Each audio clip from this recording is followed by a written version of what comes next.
Hi everybody! I hope everyone's having a great week. Today is Thursday, October 11th, and I'm here with my coffee trying to stay warm. I went classic today. I went with a caramel macchiato. This has been my standby drink for, I'm ashamed to admit this, like 20 years I've been drinking caramel macchiatos. And that makes me feel really old, but it shouldn't because I've been drinking coffee from a very tender age. So went with a standby. It's been cold here. Colorado decided to skip fall altogether. We got like 4 days where it was cool, crisp air, 70 degrees, where you could wear your boots and, you know, a nice long sleeve sweater and enjoy the cool, crisp air, and went straight to snow yesterday. So evidently we're going from summer straight to winter.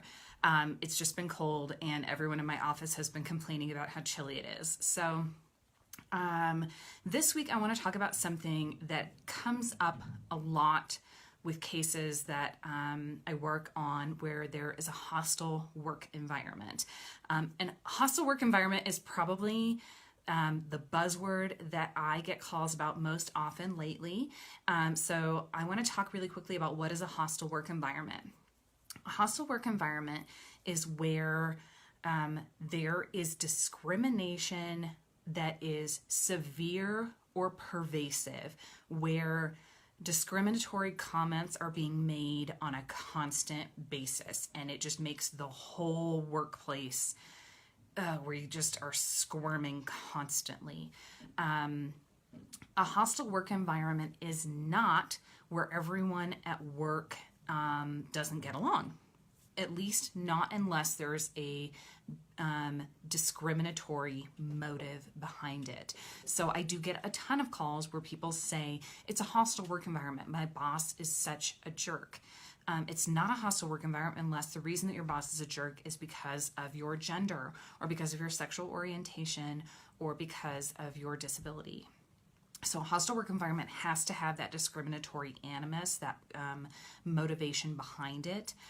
Otherwise, you don't have a legally protected hostile work environment. You might have a hostile work environment, but you don't have one that I can do anything about yet. So what I want to talk about is a layer on top of a hostile work environment where people will call me and say, I'm pretty sure I have a hostile work environment, but when it started, I was so uncomfortable that I joked along with everybody else. Does that hurt my case? And the answer is probably not. I'm not going to say never. If you joked along and you used the N-word, you used other derogatory terms that I will not say here, then maybe it might hurt your case. I'm not going to say never that is that going to hurt your case, but a lot of times people are made so uncomfortable by the kind of hostile work environment that's actionable that they try to play along hoping that will make it better, and a lot of times it doesn't work. They try to joke along and try to fit in hoping that the hostile work environment will get better, and of course it doesn't. So I don't want that to stop you from reaching out to an attorney like me to see if there's something we can do to help you. So if you have a hostile work environment at your workplace, or you did and now you've had it up to here, you've resigned from that workplace, or you've been terminated from that workplace, and you joked along with people, or you laughed when they told the terrible jokes or made the I want you to still reach out to me and see if there's something we can do to try and get you a remedy for that, because I don't want that to stop you from thinking there's something you can do about your situation. So that's Coffee with Kelly for today. Everyone stay warm, enjoy the fall weather, even if it's a little bit gloomy. Enjoy the coffee and the cocoa and the sweater weather, and we'll see everyone.